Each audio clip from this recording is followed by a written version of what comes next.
દર્શક મિત્રો, મહામંથન મંતવ્ય ન્યૂઝમાં આપનું સ્વાગત છે। ભરૂચના ઝઘડિયા જીઆઈડીસીમાંથી ધારાસભ્ય ચૈતર વસાવા અને એક વ્યક્તિ વચ્ચે ઉગ્ર બબાલના દ્રશ્ય સામે આવ્યા છે, જેમાં ધારાસભ્ય ચૈતર વસાવા જીઆઈડીસીમાં જે પીડિત પરિવાર છે તેમને ન્યાય અપાવવા માટે પહોંચ્યા હતા, ત્યારે પોલીસ દ્વારા ગેટ બંધ કરી દેવામાં આવ્યો। આને લઈને વિવાદ પણ વકર્યો હતો।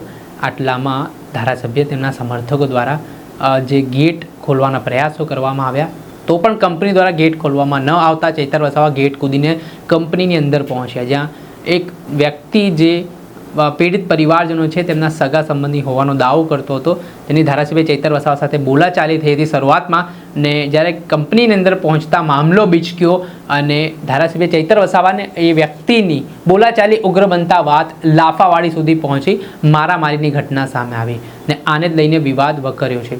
એમાં ધારાસભ્ય ચૈતર વસાવે સીધો લાફો ઝીંક્યો, ત્યારબાદ લાકડીઓ પણ ઉછળી। એ ઘટનાના દ્રશ્ય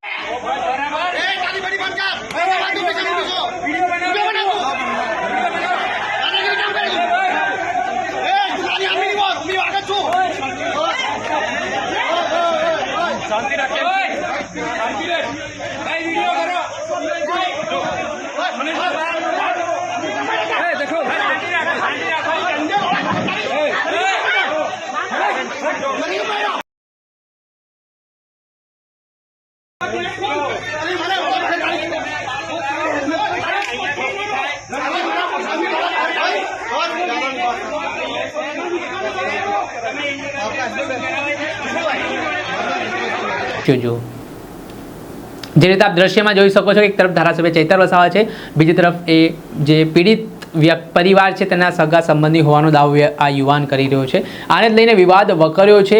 આ બાબતને લઈને ધારાસભ્ય ચૈતર વસાવાની પ્રતિક્રિયા સામે આવી છે, તેઓ શું કહી રહ્યા છે તે સાંભળો। આજે અમે ઝઘડિયા જીઆઈડીસીમાં મેટ્રોપોલિકલ કેમિકલ પ્રાઇવેટ લિમિટેડ કંપનીમાં આવેલા છે। અહીંયા આવવાનું કારણ એટલું છે કે ગત 23 તારીખના રોજ કંપનીની બેદરકારીથી અહીંયા બ્લાસ્ટ થયો। 16 જેટલા કર્મચારીઓ ગંભીર રીતે દાઝી ગયા।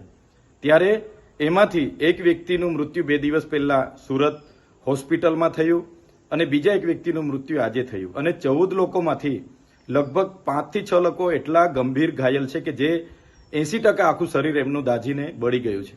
છતાં પણ કંપનીના મેનેજમેન્ટમાંથી એક પણ વ્યક્તિએ આ 16 પરિવારના કોઈની સાથે પણ મુલાકાત નથી લીધી કે કોઈ પણ જાતની વળતરની વાત નથી કરી કે દવાખાનાની બિલની વાત નથી કરી, જેના કારણે આ પરિવારે ગઈકાલે મારો સંપર્ક કર્યો અને કીધું કે આ કંપનીમાં આ રીતની ઘટના ઘટી, એમાં અમારા 27 વર્ષના દીકરાઓ મૃત્યુ પામ્યા છે, જેના નાના નાના બાળકો છે, આગળ પાછળ અમારે કંઈ નથી। ચૈતરભાઈ, તમે કંઈ આવીને વાત કરીને અમને ન્યાય અપાવો।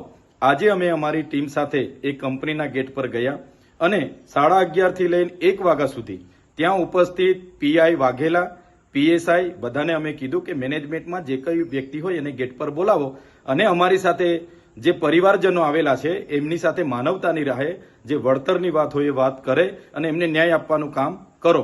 ત્યારે પોલીસ અધિકારી વાઘેલા સહિતના લોકોએ ત્યાં અગાઉથી જ એવા લોકોને લાવીને મૂકેલા હતા કે જે પરિવાર સાથે એમને કોઈ લાગે વળગે નહીં, છતાં એ લોકો અમારી સામે આર્ગ્યુમેન્ટ કરતા હતા કે ભાઈ વળતર તો 15 લાખ જ મળશે, એનાથી ના મળે, અમારા પરિવારના લોકો છે, આમ છે તેમ છે।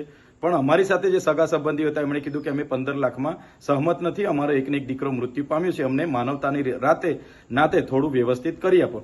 જે બાબતને લઈને 1.5 કલાક સુધી એમણે ગેટ ન ખોલ્યો। અમે ગેટની અંદર ગયા, ત્યાંનો એક વ્યક્તિ રોનક કરીને કોઈ છોકરો હતો, એ તરત દોડી આવીને મને મારી સાથે ઝપાઝપી કરવાના એણે પ્રયાસ કર્યા। પીઆઈની હાજરીમાં મેં કીધું ભાઈ જે વાત કરવા માટે આવ્યા છે એની વાત કરો, બીજું ફાલતુ વાત અહીંયા કરવાની જરૂર નથી। ત્યારબાદ પણ કંપની મેનેજમેન્ટ દ્વારા એમના પરિવારજનોને બોલાવવામાં આવ્યા, એમની સાથે વાત કરવામાં આવી, એમ કહેવામાં આવ્યું કે 2 લોકો મૃત્યુ પામ્યા છે, એની જવાબદારી કંપની 15 લાખ સુધી લેશે, એના સિવાય અમે 1 રૂપિયો આપવા માંગતા નથી। જેને લઈને અમે બાદમાં કંપનીની બહાર આવ્યા અને બહાર આવતાની સાથે જ અમારા લોકો પર પોલીસ દ્વારા ત્યાંથી જાહેરનામું છે એમ કરીને લાઠીઓ દ્વારા બહાર ભગાડવાનો પ્રયાસ કર્યો છે। ત્યારે મેં કહેવા માંગુ છું કે પોલીસે આ કાર્યમાં એક માનવતાની રીતે ત્યાંના લોકોના વિશ્વાસ થાય એ રીતના પોલીસે ભૂમિકા ભજવવાની હતી। એની જગ્યાએ 5-5 દિવસ સુધી પોલીસ ત્યાં દેખાઈ નહીં।